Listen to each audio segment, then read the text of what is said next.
매물아 어디로 가니 물어보면 강물 따라서 가고 싶어서 강으로 가고, 강물한테 물어보면 강물아 흘러 어디로 가니? 그러면 넓은 세상 보고 싶어 바다로 간다.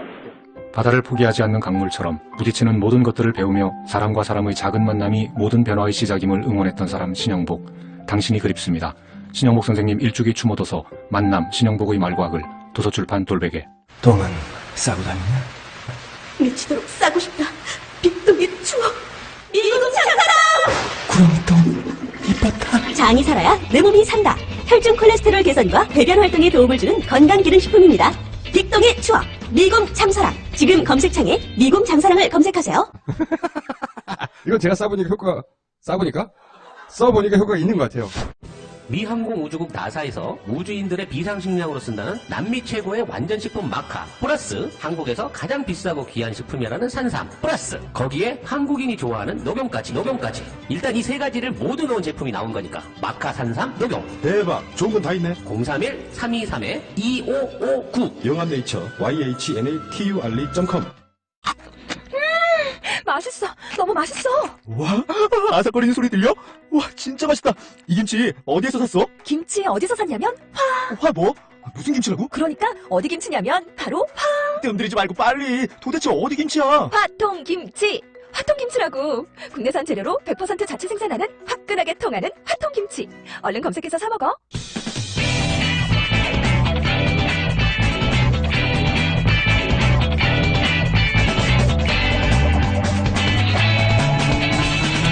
김어준의 뉴스공장. 종편 4대천왕. 양치열 변호사님 나오셨습니다. 소개말 바꿔주시면 안 돼. 차라리 안 걸어 들어갑시다. 그게 듣기 훨씬 편했던 것 같아. 네. 아니 이제 다른 기록이 나오면 저희가 딴 걸 바꿔 나갔는데 일단 뭐 4대천왕 맞으니까요. 팩트에 기반한 방송입니다 저희는. 아니 팩트, 예. 원래는 뭐 다른 이야기들 여러 가지 해볼까 했는데 뉴스가 워낙 많이 쏟아지는 타이밍이니까요. 밖에서 저도 듣고 있었거든요. 근데 실시간으로 아주 핫한 뉴스가 쏟아졌어요. 깜짝 놀랐어요. 어떻게 이걸 정리를 해야 될지 지금 세 가지를 던지고 가셨는데 하나는 뭐냐면 구치소에 청문위원들이 갔는데 구치소가 할 수 있는 모든 종류의 방해를 했다.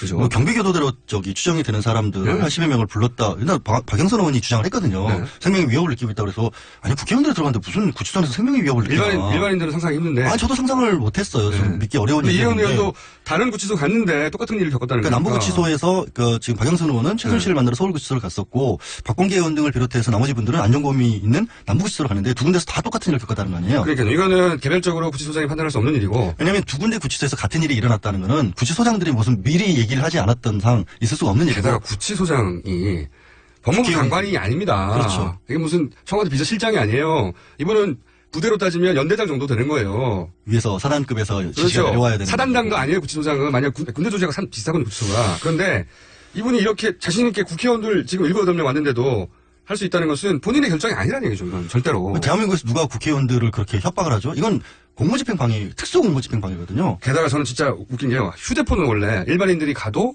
휴대폰을 가지고 못 들어가게 합니다. 아, 그건 변호사들이 네. 특별 접견을 해도 마찬가지예요. 그렇긴 한데 종이 연필을 못 가져가는 건 이제 세상에 처음 들어본 얘기거든요, 이거. 그거를 뺏었다는 것만으로 해도 공무집행 방해가 될 수 있는 게 말씀하신 것처럼 일반인 면에도 그렇고 변호사들 맨날 가방 가득 서류하고 그 연필하고 종이하고 다 가져가서 일반인들도 가지고 들어가요, 이거는 당연히. 그거를 못했다라는 거는 더군다나 청문회를 하려고 한 국회의원들한테 종이 연필을 뺏었다니요. 도저히 이해가 안 가는. 이건 특검을 고발해야 되는 겁니다, 진짜로. 아니 특검이 아니라 일반 검찰에 고발을 해도 충분히 되는 사안이에요. 정말 것처럼 만약에 무장 경력이죠 아마 거기 있는 무장 교도관이라고 교도관이라고 까만색 입고 있어요. 네, 저도 봤어요. 제가 면회를 참 많이 갔었거든요. 면회를 참 많이 갔었거든요. 그때도 어쨌든 제가 경험한 건 빼고.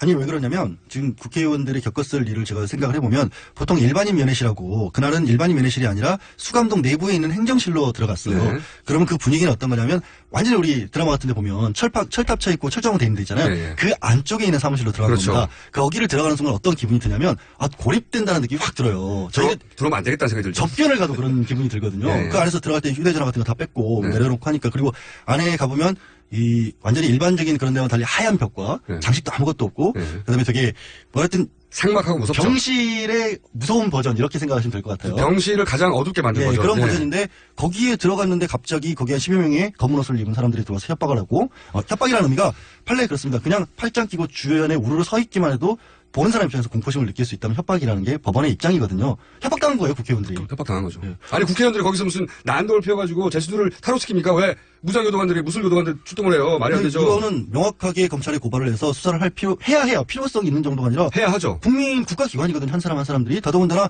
그분들이 7, 8명씩 있었기 때문에 각자가 증인이고 각자가 당사자예요. 피해자이면서. 이건 뭐 다른 어떤 증거가 필요한 게 아니에요. 국회의원들 가서 그런 일 당했다고 만약에 뭐 거짓말할 리가 있겠습니까? 다른 증거도 필요 없어요. 까마귀라고 부르는데 그분들을. 모두 경비 교도관을요? 네. 무술교도관이라고 네. 아주 저도 본 적이 있는데. 네. 무서우셨어요? 일단 그분들은 실제 성격이 무섭든 무섭지 않던 그렇게 보여야 되는 분들이다 보니까 그렇죠. 표정이 그렇게 되어 있어요. 까만 거 입고 서 있는데 교도관들, 그러니까 수감자들은 공포의 대상이거든요. 그렇죠. 일반 행정보는 까마귀. 분하고 다르죠. 네. 전문 용어로 까마귀라고 그러는데. 근데 국회의원들 8명이 갔는데 이게 뭡니까? 이게 말이 안 되는 거예요, 절대로. 이게 청문 일단 그 분들이 가신 이유는 국정조사 특위위원으로 간 거고 네. 보통 국회의원들의 업무 같은 경우에는 국회 내가 아니더라도 국회의원들이 공적 지위에서 갔었을 때는 사실 청문회장이 그 자리로 옮겨진 거거든요. 그럼 국회의원들이 7명, 8명이 갔으면 국민들이 거기 같이 따라갔다라고 보시면 돼요. 사실은. 거기서 공적인 청문회가 열려야 하는 거고. 다만 최순실이 안정보험 정호성 비서관이 증언을 거부했다고 하면 증인으로서의 법적인 지위는 없을 뿐이지 국회의원들이 있는 한 여전히 거기는 청문회장이었거든요. 그럼 국회 청문회장에 말씀하신 까마귀라는 사람들이 만약에 들어와서 국회를 똑같은 둘러싸고 겁니다. 있었다라는 똑같은 일이 벌어진 거거든요. 그렇죠. 우리가 지금 TV로 보는 국회 청문회장. 그렇죠. 거기에 까마귀들이 갑자기 거기 나온 증인들 주변을 둘러싸는 거하고 똑같은 거고요. 일단 들어왔다는 것 자체부터가 말이 안 되는 상황인 거죠. 아, 이건 정말 크게 문제 삼아서, 이유를 밝혀내고. 이거는 처음에 말씀드린 것처럼 양쪽 구치소에서 똑같은 일이 벌어진 거는 구치소장 정결사항이 아니기 때문에 분명히 상부의 지시가 있었다고 봐야 할 아니, 것이고. 똑같이 어느 한 군데 뭐가 벌어졌어도. 아니, 네. 그렇죠. 그런데 이제 제 얘기는 똑같이 그런 일을 했다는 거는 누군가 지시를 했기 때문에 그런 일이 가능했다는 거죠. 나중에는 똑같이 벌어진 게 아니라고도 부인할 수도 있는데. 네? 그때 근데 제가 얼핏 그 박영선 의원이 그 SNS 중계를 했을 때는 김성태 위원장의 휴대폰을 가지고 그때 상황을 보니까 휴대폰으로 그 구치소 내의 분들도 휴대폰으로 통화를 한 것 같아요. 네. 통화 내역 조회해야죠. 어디다 그렇고요. 보고를 해서 어디다 집중을 받았는지. 그러니까 교도관도 공무원입니다. 아니, 그렇죠. 구치소장도 공무원입니다. 공무원들이 이런 극단적인 정치적 행위거든요, 사실은. 못하죠, 쉽게. 더군다나 국회의원들을 상대로 절대 할 수 없어요. 절대. 생각해 보십시오. 국회의원들 8명이 서울시에 아니면 어디 지자체들 아무 데나 갔어요. 아니, 그렇죠. 거기서 공무원들이 튀어나와가지고 이 국회의원들이 진입을 막고 이 말이 안 되는 상상할 수 없는 일이거든요. 아니, 그야말로 똑같은, 그러니까 상황을 완전히 바꿔서 다시 말씀드리자면, 어떡할랑 비슷하면 국회의사당 내에 지금은 없어졌지만 전투경찰 한 100여 명이 들어가가지고, 우리 보고 있던 증인들하고 국회의원 질문한 사이에 가로막은 거랑 비슷한 일이 벌어진 거예요. 비유는 그만하고요. 아니, 근데 진짜 있을 수 없는 너무 일이에요, 심각한 진짜. 일이라서 제가 이렇게 말씀드린 그러니까 거예요. 너무 심각한 일이라서. 이분들이 무슨 그리고 어제 그 안민석 의원이 얘기하셨잖아요. 공개방송 때. 본인이 민주당 내에서 면회를 제일 많이 다녀본 분이라 서울구치소 과장들도 다 안다. 그렇게 안면까지 있는 사이에서 그런 일이 벌어졌다는 거는 뻔하죠. 그러니까 이거 누가 시켰는지 밝혀내야 됩니다. 진짜로. 이것이 또 다른 청문회 대상이 될 내용이에요. 왜 청문회를 방해하고자 했고 누가 시켰으며 어떤 과정을 통해서 이렇게 됐는지는 제가 보기엔 청문회의 대상이 되는 겁니다. 국정조사를 방해했으니까 국정조사를 방해한 세력을 다시 국정조사해야죠. 1차적으로는 청문회 아직 안 끝났지 않습니까? 청문회에서 해야 하고요. 청문회처럼 끝나면 안 된다니까요, 정말로. 정말 심각한 이것만 일이고. 갖고 국정조사해도 될 문제예요, 사실은.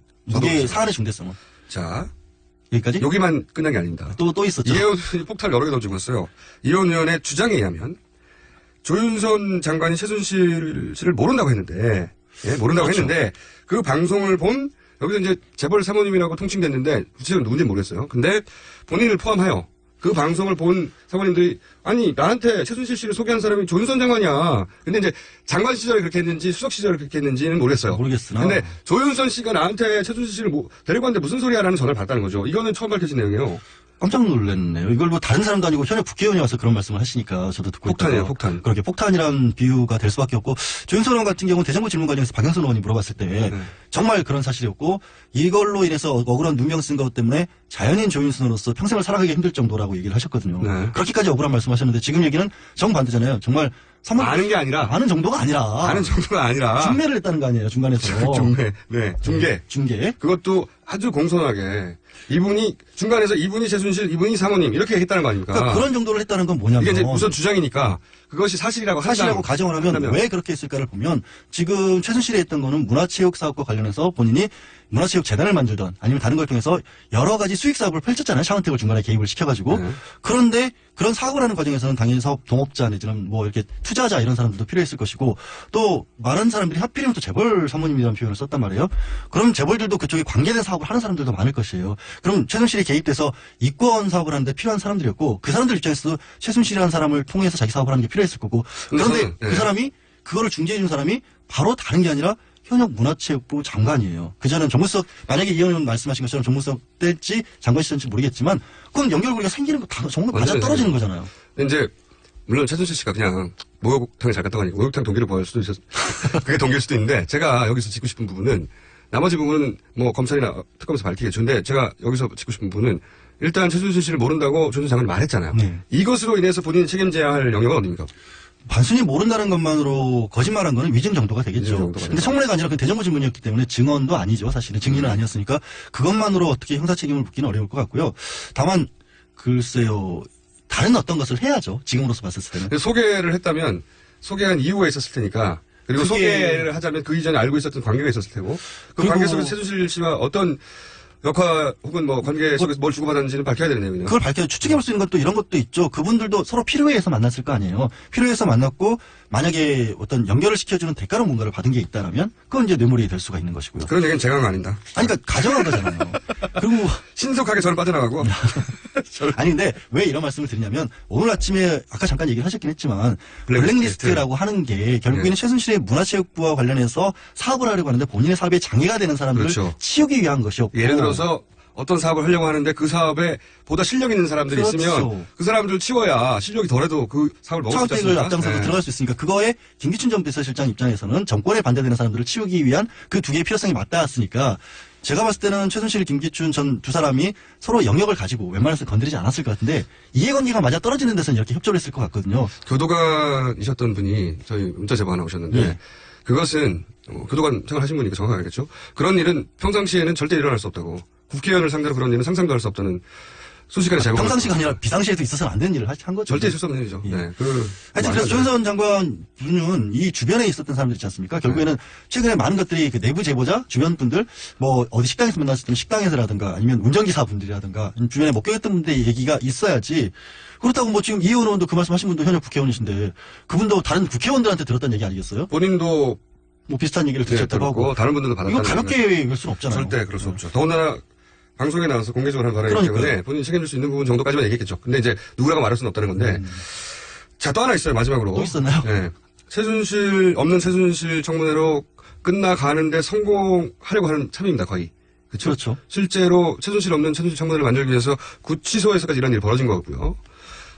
국회의원들의 종이 연필까지 다 뺏어버린 거고요. 진짜 상상할 수 정말이라면 정말 공무집행 방해가 명백해 보이고요. 직권남용이기도 그렇죠. 하고. 그런데 여기서 아직도 기회가 남았다. 오랫동안 말만 있었고 붙이지 못했던 강제구인, 청문회에 나오지 않으려고 하는 증인들이 얼마 내고 끝내버리는 그런 청문회법이 아니라 강제구인 권한을 주는 요 개정이 사실은 원포인트로 국회의장이 직권선정하면 된다. 이 부분은 좀 쉽지 않고 저는 일괄적으로 강제 구인을 해서는 안 된다라고 보는 입장이긴 해요. 아니 뭐 강제구인에 관한 규정들을 만들어야 되겠죠, 당연히. 아니, 그 대상을 좀 엄격하게 해야 할 필요가 있겠죠. 네. 그러니까 형사처벌에 준하는 정도의 의혹이 좀 명확한 부분, 그런 예를 들어서 구속된 수감자라든가 이런 사람들 같은 경우는 명백하잖아요. 명백하니까 네. 그런 부분에 한정을 짓는다라면 가능하겠죠. 이렇게 제가 궁금한 것은 당연히 국회의장이 직권선정하면 가능하죠. 본인이 반대해도 가능한데 제 말은 이 법안이 그런 식으로 말씀하셨듯이 무작위로 해서는 안 되겠죠. 무작위로 해서는 안 되고요. 네. 그러면 이제 신체 자유에 대한 너무 지나친 구속이 되겠죠. 게다가 이제 여야의 정치적 이해가 갈릴 때 한쪽에서 상대편을 별 죄도 없는데 그럼 뭐 검찰이 돼버리는 거죠. 그러니까요. 법부가. 근데 이렇게 청문회의 사실상 주요 대상인데 여러 가지 편법으로 안 나오려고 하는 사람들을 강제 구인하는데 직권상정이라는 방법이 아직 남아있다. 지금으로서는 상황이 가능하지 않나요? 마침 새누리당도 탈당한 분들도 많이 계셔서. 분당이라고 표현해달라고 그러는데. 네. 분당이라고 해야 돼요? 네. 분당은 지역 동네 이름 같아서 탈당이 더 좋아 보이는데. 저는 다수 탈당이라고 일단 부르고 있습니다. 그렇게 돼서 거의 200번 가까이 지금 확보가 돼 있기 때문에 충분히 직권상정도 가능하고 통과도 가능할 것으로 보이고요. 다만 말씀드릴 것처럼 그 요건은 굉장히 까다롭게 해야 한다. 분명히. 자, 알겠습니다. 여기에 동의하시는 분들은 사실 유권자들이 할 수 있는 방법이 별로 없거든요. 직접 법안을 만들 수 없으니까. 당장으로서야 뭐 당연히 그렇지만 법안을 만드는 의원들에게 자신의 지역구에게 혹은 뭐 뭐 국회의장에게 최근에 연락처들 많이 갖고 계시더라고요. 정말 어디서 구하셨는지 아니 국회 숫자만 봐도 문자를 직접적으로 보내고 네. 또 이게 의원들도 약간 그런 부분들 있죠. 직접적인 어떤 전달에 의해서 영향을 받고 그걸 반영하는 게 본인들에게도 좋다는 것도 이번 일로 배우신 것 같아요. 그래서 많이 반영하는 것 같아요. 사실 국회의원들이 너무 바쁘다 보니까 방송을 다 책임질 수가 없어요. 그래서 가까운 분들이 하는 말들이 여론인 줄 알아요. 그런데 그렇죠. 직접 자기 지역구에 있는 많은 분들이 직접 문자를 보내고 소통하는 것이 한편으로는 괴로운 부분도 있지만 한편으로는 정확하게 민의를 반영할 수 있거든요. 도움이 굉장히 많이 됐어요. 이번 기회에 큰 루트가 뚫렸다고 봅니다, 저는. 예, 저도 여의도의 섬이 좀 다리가 좀 놓인 느낌을 많이 받았어요. 정세균 의장 핸드폰이 터질 수도 있긴 하는데. 아마 보좌관이 들고 있겠지, 공개되는 보좌관. 아니요, 하나 더 만드시면 되죠, 뭐. 네. 그거야. 여론 수련용을 하나 쓰시고. 그것까지 우리가 걱정하지 말자. 그런 것까지 뭐하러 우리가 걱정을 해요. 하여튼, 이런 뜻이 있다는 거는 제가 보기에는 자신의 지역구나 국회의장 실에나 알릴 필요가 있다. 충분히 이 방송 들으신 분들도 아마 그렇게 하실 네. 것 같고. 청문회, 최순실 청문회가 상관없다고 생각하시는 분들은 정반대로 전하셔도 되고, 예. 자기 의사를 표현하는 거죠. 당연한 거죠, 그거는. 그게 민주주의인 건데, 저는 아직도 정말 이 충격이 너무 커가지고. 은어로 까마귀들이 출동했다, 이런 부분이. 그거는 저로서는 도저히 상상이 안 되는 일이거든요, 솔직히. 죄송합니다. 저는 일반 상식, 법상식에 맞게끔 살아야 되겠어요, 아무래도. 그렇죠. 아무래도. 있었다면 법상식에 맞는 사회를 만들기 위해서라도 이 문제는 그냥 넘어서는 안 될 문제입니다. 네. 4대 전황. 아씨. 양지열 변호사였습니다. 감사합니다. 고맙습니다. 알고 싶었다. 주목받는 자리에서도 고요해질 수 있는 방법을, 속도를 높이는 이유와 천천히 달려야만 볼 수 있는 것들에 대해, 누구를 웃게 해야 하는지, 무엇과 손잡아야 하는지. 지금 당신은 되고 싶었던 당신인가? 나는 그렇다. 당신의 가장 찬란한 순간, 임팔라. Chevrolet, find new roads.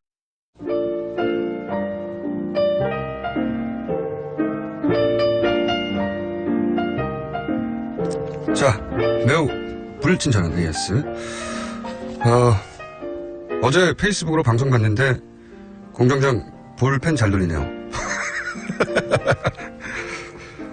그런 어제 공개방송에 대한 문자도 많이 왔고요. 네. 다시 한번 말씀드리지만 체육관에서 하겠습니다. 앞으로는. 못 들으신 분 없게. 네. 자, 이현 의원에 대한 응원이 이번에 가장 많이 온 것 같네요. 네. 이현 의원 응원한다는 문자. 이현 의원의 정치적 지향과는 다르고 개인적으로 지지하지 않는 부분, 정책도 있겠지만 이현 의원 개인을 응원한다는 문자. 자, 정세균 국회의장님, 최순실 강제구인법 직권 상정해 주십시오 하는 문자가 굉장히 많이 왔습니다. 국회의장 전화번호 알려주세요. 알긴 아는데요, 저는 못 알려드리겠고요. 국회의장실로 전화하세요. 네, 인터넷 찾아보면 금방 나옵니다. 네. 여기에 동감하신 분이 굉장히 많군요. 청문회. 정말 답답했기 때문에 그렇겠죠. 청문회 강제구인법 이번에 꼭 만들어야 합니다. 하는 문자 굉장히 많았습니다. 그리고 뉴스 공장이 대상을 탔다고 축하드립니다. 이거는요, TBS 방송 대상을 뉴스 공장이 탔습니다. 네, 그래서 제가 방송 대상 소감으로, 네, 단기간에 이렇게 큰 성과가 난 것은 다 저 때문이다고. 모든 영광을 저한테 돌린다고 했더니 저희 팀들도 다 나와서 각자 자기 자랑만 하고 들어갔어요. 네. 모래알 같은 팀워크. 네. 오늘 7시에 공개방송을 TBS에서 맛이 들었나봐요. 오늘 저녁 7시에 김미화 나선홍 공개방송을 또 같은 장소에서 한다고 하네요. 네. 장소는 다르다고 합니다. 어차피 그 정도 인원이 안 올 거기 때문에. 네. 자, 이렇게 다른 방송들 지시도 하고 대상 받았다는 소식 전해드리고요. 대상 상금이 좀 저렴했습니다. 100만원. 저희 막내 작가가 가위바위보라는 매우 공정한 시스템을 통해서 독식했습니다. 노래 부른 막내 작가. 여기까지 하겠습니다.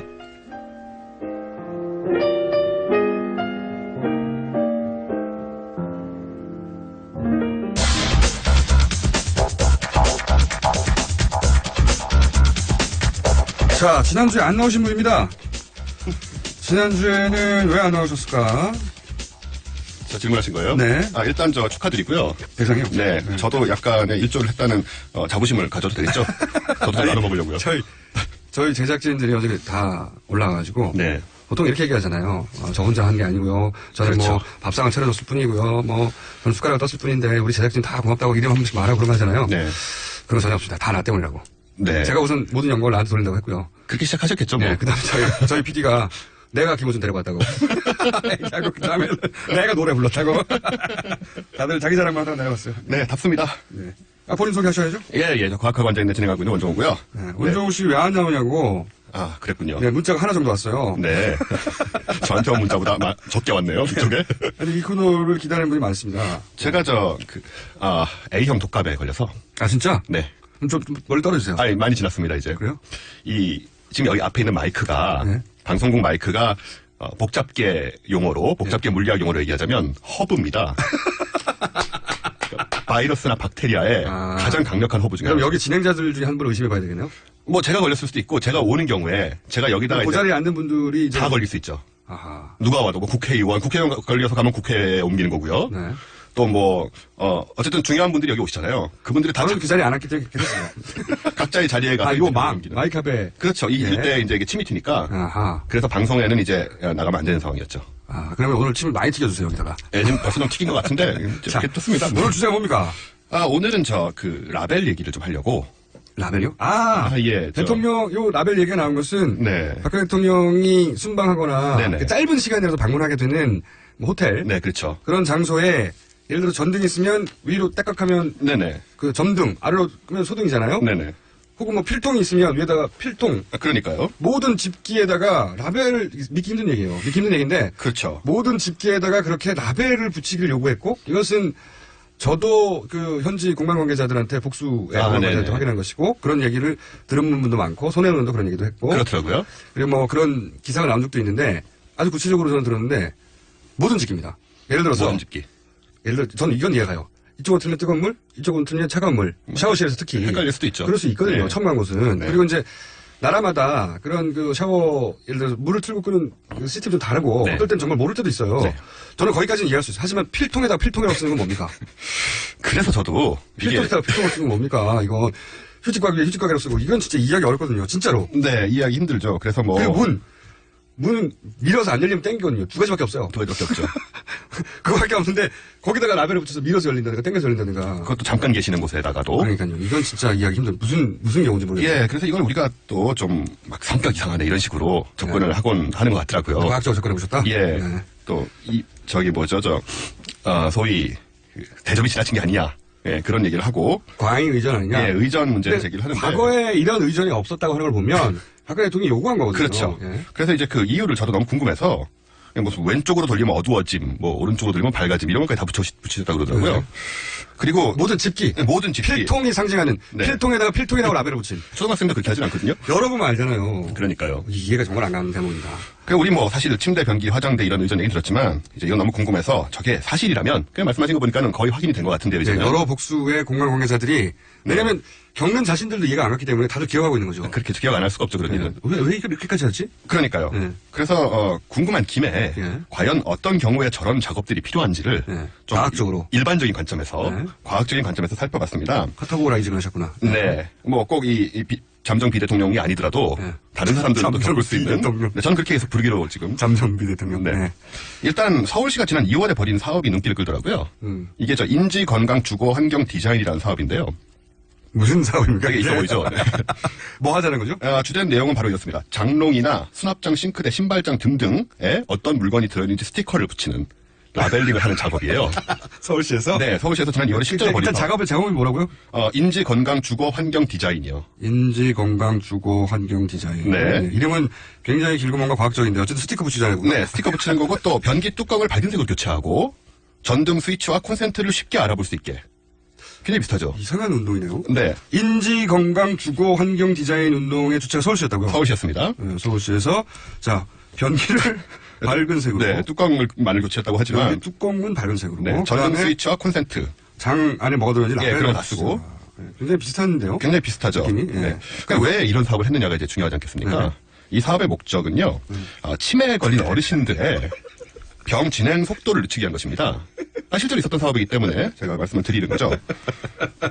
너무 하시네, 이 양반. 아닙니다. 저기 잠정 비대통령뿐만 아니고 일반적으로 이런 우리가 일을 필요로 할 때 그러니까 어떤 박근혜 대통령이 그렇게 하는 게 아니고. 그렇죠. 다른 이유가 있겠죠. 틀림없이. 근데 예. 이제 서울시 찾다 보니까 왜 이런지 이렇게 찾다 보니까 서울시에서 네. 하필 또 서울시에서 이런 사업을 하셨어요. 확실하게 하신 거고요. 이거 이거는요. 팩트입니다. 인지 건강 주거 환경 디자인 사업을. 네. 지금 가이드북도 인지 건강 주거 환경 가이드북도 나와 있기 때문에 소위 말하면 알츠하이머 그렇죠. 환자들을 위해서 네네. 이제 본인이 계속 기억을 상실해 가고 네. 그것이 본인의 일상 삶의 질에 큰 영향을 미치니까 그렇죠. 그런 거를 좀 도와주려고. 네. 그렇게. 여기는 옷이 들어온 장입니다. 그렇습니다. 여기는 연필이 들어간 필통이라고 하는 것입니다. 네. 하고 이렇게 어린애한테 다시 말과 글을 가르치듯이. 그렇습니다. 왜냐면 그걸 잃어가니까요. 정신건강교육에서 굉장히 중요한 거죠. 그 많은 예산을 굉장히 들여서. 중요한 사업이 인지건강 주거환경 네. 디자인. 예. 그래서 가이드북도 발매를 했기 때문에 이건 서울시에 문의하시면 가이드북도 받으실 수 있을 거예요. 이게 부모님들이 치매를 앓거나. 네. 좀 다른 병이지만 비슷한 증상이 알츠하이머. 그렇죠. 여러 가지. 그런 증상을 앓는 분들은 서울시에서 인지건강 주거환경 디자인이라고 하는 사업을 하고 있고. 네.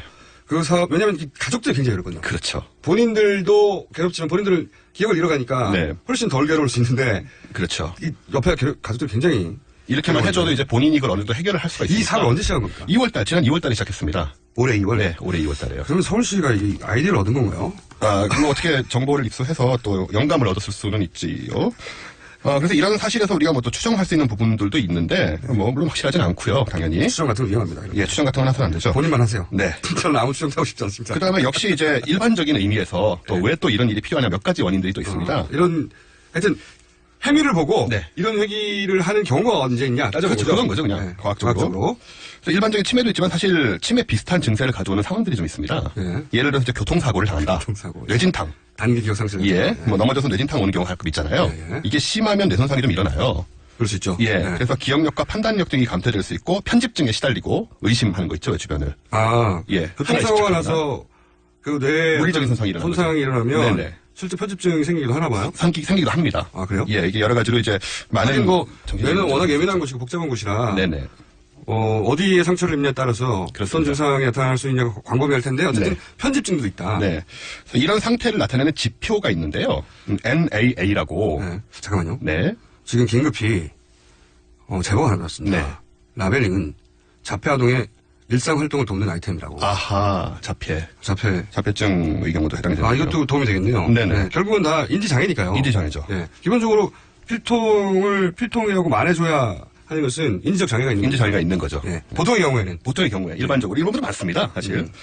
그래서 이 NAA라는 지표가 있는데, MA요? NAA요. NAA. NAA.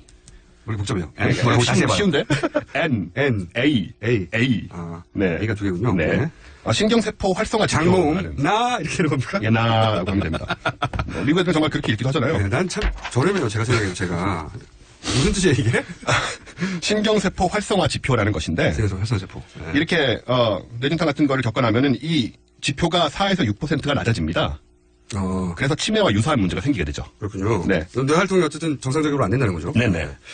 그래서 뇌진탕 같은 사고를 겪는 경우도 있고, 또 한 원인이 있는데요. 요거는. 원인이 참 많네요. 네, 요게 이제, 이거야말로 좋아요, 저는. 예. 그렇습니다. 이거야말로 사실 일반적으로 우리가 한번 생각해 볼 수 있는 그런 부분입니다. 치매란 그런 평범한 것들 외에 조금 특수한 상황인데. 알츠하이머, 네. 교통사고, 예, 혹은 뇌진탕, 네. 혹은, 아까 뭐 있었죠? 자폐. 예, 자폐.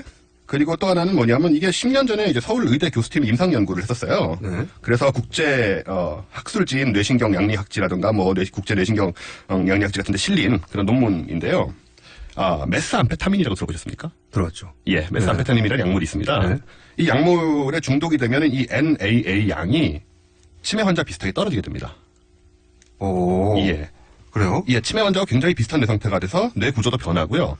그래서 사고력과 분석력을 담당하는 회백질이 손상돼서 충동적이고 공격적인 성격을 갖게 되죠. 암페타민은 히로폰을 말하는 겁니다. 그렇습니다. 네, 옛날에 상품명으로 필로폰이라는 이름으로 쓰이기도 했었죠. 필로폰. 네네.